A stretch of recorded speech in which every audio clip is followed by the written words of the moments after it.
हमारे शरीर की हड्डियां कभी कमजोर ना हो, इसके लिए हमारी परफेक्ट डाइट कैसे होनी चाहिए। तो आज के वीडियो में दोस्तों ऐसे डाइट के बारे में, दिनचर्या के बारे में बात करेंगे। अगर आप इसे फॉलो करते हैं तो दोस्तों आपके शरीर की हड्डियां मरते दम तक कमजोर नहीं पड़ेगी।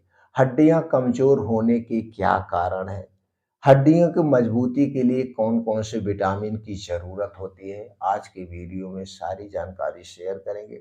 इसलिए मित्रों इस वीडियो को ध्यान से अंत तक सुनिएगा। सुनने के बाद आपके मन में कुछ और प्रश्न है या जानने की इच्छा है तो आप कमेंट सेक्शन के माध्यम से पूछ सकते हैं। दोस्तों हड्डियों की मजबूती के लिए सबसे पहले कैल्शियम की ज़रूरत होती है। तो कैल्शियम सबसे ज़्यादा ज़रूरी है। अब ये कैल्शियम उम्र के हिसाब से दोस्तों हमारे शरीर में रिक्वायरमेंट होता है। जब हम बच्चे होते हैं, हमारे घर के जो बच्चे होते हैं, इस समय बच्चों को कैल्शियम की सबसे ज़्यादा ज़रूरत होती है। शरीर के विकास के लिए, हड्डियों के विकास के लिए, लंबाई बढ़ाने के लिए, क्योंकि बच्चे इस समय बहुत खेलते-कूदते हैं, अगर कैल्शियम की कमी होगी, तो हड्डियाँ टूटने के चांसेज़ रहते हैं, बच्चों का विकास रुक जाता है। इसलिए बच्चों को बहुत ज़रूरत है। गर्भावस्था में दोस्तों हमें कैल्शियम की बहुत ज़्यादा ज़रूरत होती है। स्तनपान कराते समय कैल्शियम की बहुत ज़रूरत होती है और जब हम वृद्धावस्था में प्रवेश करते हैं, इस समय भी कैल्शियम की सबसे ज़्यादा ज़रूरत होती है।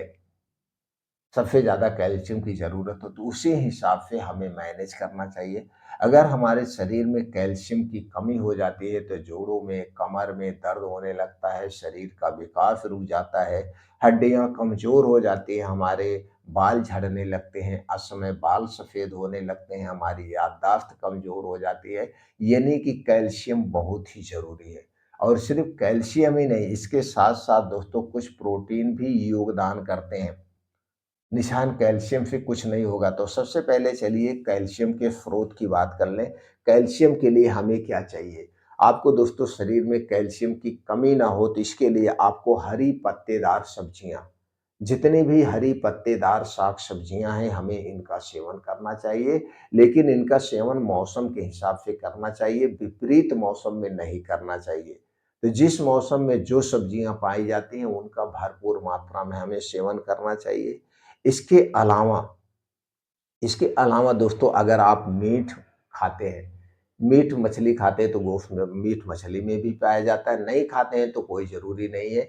बहुत सारे ऐसे विकल्प के तौर पे हैं दोस्तों, जैसे आप तिल लीजिए, सफ़ेद तिल, इसमें कैल्शियम भरपूर मात्रा में पाया जाता है। तिल हो गया, बादाम हो गया, सोया उत्पाद हो गया, इन सारी चीज़ों में कैल्शियम भरपूर मात्रा में पाया जाता है। आप इनका सेवन करिए। दूध, दही, मट्ठा तो सबसे ज़्यादा ज़रूरी है। लेकिन आज हमारे आपके घरों से दूध, दही, मट्ठा गायब हो जा रहा है। पैकेट का दूध, दही, मट्ठा हम प्रयोग कर रहे हैं, तो पैकेट का दूध, दही, मट्ठा खाने से आपको बचना होगा। पैकेट का दूध, दही, मट्ठा हमारे स्वास्थ्य के लिए सबसे खतरनाक है, ये सेफ नहीं है। नहीं है आपके घर दूध तो गाय, भैंस में से कोई भी रख लीजिए। दूध, दही, मट्ठे में सबसे ज़्यादा कैल्शियम पाया जाता है। तो दोस्तों दूध, दही, मट्ठा आपको लेना। अब इसके बाद इसमें विटामिन डी भी अहम भूमिका निभाती है, हड्डियों की मजबूती के लिए। तो विटामिन डी दोस्तों कैल्शियम के अवशोषण में मदद करती है। इसलिए विटामिन डी और कैल्शियम दोनों ही बहुत ही महत्वपूर्ण है शरीर के विकास के लिए। अब विटामिन बी डी का तो स्रोत सबसे बढ़िया स्रोत है दोस्तों सूर्य की किरण। सूर्य की धूप में आप अगर रोज 40 से 45 मिनट बैठ रहे हैं, तो आपके शरीर में विटामिन डी की कमी नहीं होगी। तो इसके लिए क्या करना है, रोज सुबह-सुबह उठने के बाद आप क्या करिए, सूर्य की उगते हुए सूरज के सामने 1 घंटा बिताइए या ढलते हुए सूरज के सामने 1 घंटा बिताइए, तो आपके शरीर में विटामिन डी की कमी नहीं होगी। अगर विटामिन डी की कमी हो गई तो भी हड्डियाँ कमज़ोर हो जाएँगी, हड्डियाँ टूटने लगेंगी, हड्डियों का विकास नहीं होगा, आँखों की रोशनी कम होगी, इसका भी रोल आधा है। तो कैल्शियम और विटामिन डी का क्या स्रोत है आप समझ गए। अब इसके बाद दोस्तों प्रोटीन, प्रोटीन बहुत ज़रूरी है। प्रोटीन भी ज़रूरी है, तो सारी चीज़ों से मिलकर हमारा शरीर है। प्रोटीन का क्या रोल है?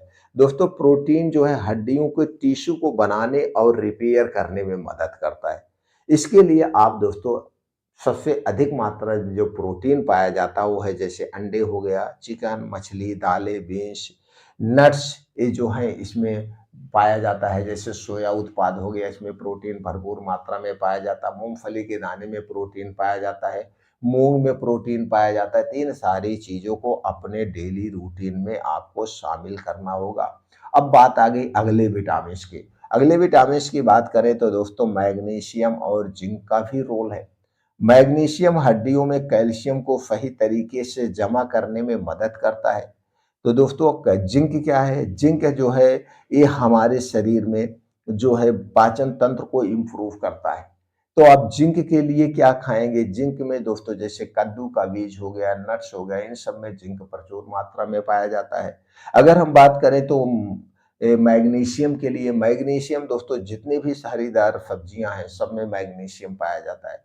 इसलिए हमने शुरुआत में कहा अपने डेली रूटीन में हरी साग सब्जियां, बीन्स, नट्स का प्रयोग करना है। अब अगला रोल होता है विटामिन के का। दोस्तों विटामिन के हड्डियों के प्रोटीन को एक्टिवेट करता है। अब देखिए हर एक विटामिन का रोल है।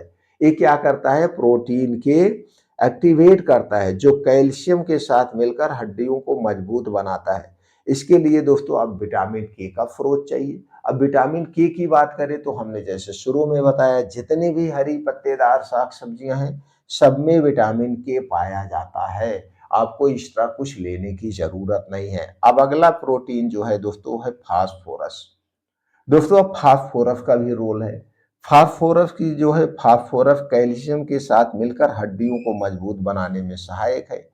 अब फास्फोरस के तौर पे आपको क्या चाहिए? आप साबुत अनाज चाहिए, डेयरी प्रोडक्ट चाहिए। अब डेयरी प्रोडक्ट में जितने भी डेयरी प्रोडक्ट आते हैं सब में फास्फोरस पाया, हरी साग सब्जियां इसमें फास्फोरस पाया जाता है। इसीलिए आपको ऐसी डाइट का चुनाव करना है डेली रूटीन में जो कि ये सब चीजें पाई जाती हैं। अब बात आ गई ओमेगा थ्री फैटी एसिड। दोस्तों omega three fatty acid bone density को बढ़ाता है और सूजन को कम करता है। यह भी दोस्तों किसमें पाया जाता है? जैसे अलसी का बीज हो गया, फैटी फिश हो गया, चिया सीड्स हो गया, अखरोट हो गया, इन सब सारी चीजों में ओमेगा थ्री फैटी एसिड पाया जाता है जो कि हमारे शरीर के लिए बहुत जरूरी है। अब आप अगर ऐसे डाइट को चुनाव करते हैं तो हमारे जो शरीर की हड्डियां हैं कभी कमजोर नहीं होगी। आप अक्सर देखते होंगे जब हमारी डाइट ऐसी नहीं होगी तो दोस्तों कुछ लोग हैं ऐसे चलते समय गिर जाते हैं, हड्डियां टूट जाती हैं, फ्रैक्चर हो जाता है, फिर प्लास्टर लगवाना पड़ता है। ये सब क्यों होता है? ये सब इसलिए होता है जब आप बाहर की चीजें ज्यादा खाते हैं, जैसे खास करके तली भुनी चीजें, ब्रेड, टोस्ट, बिस्किट, नमकीन, ice cream, junk food, fast food, cold drink, soft drink. तो ये हमारे शरीर में दोस्तों क्या करते हैं? वात पित्त कफ को बढ़ाते हैं। तो जो कुछ हम खाते पीते हैं वो भी सही तरीके से नहीं लग पाता है। तो दोस्तों इसलिए बाहर का खाना आप छोड़ दीजिए, खास करके तली भुनी चीजें। चीनी वाले उत्पाद बिल्कुल मत लीजिए, मैदा वाले उत्पाद बिल्कुल न लीजिए। चीनी मैदा हमारे स्वास्थ्य के लिए सबसे खतरनाक है और इन चीजों से जो भी चीजें बनाई गई वो और ही खतरनाक है। हमें चाय का सेवन नहीं करना चाहिए। चाय हमारे स्वास्थ्य के लिए सबसे हानिकारक है।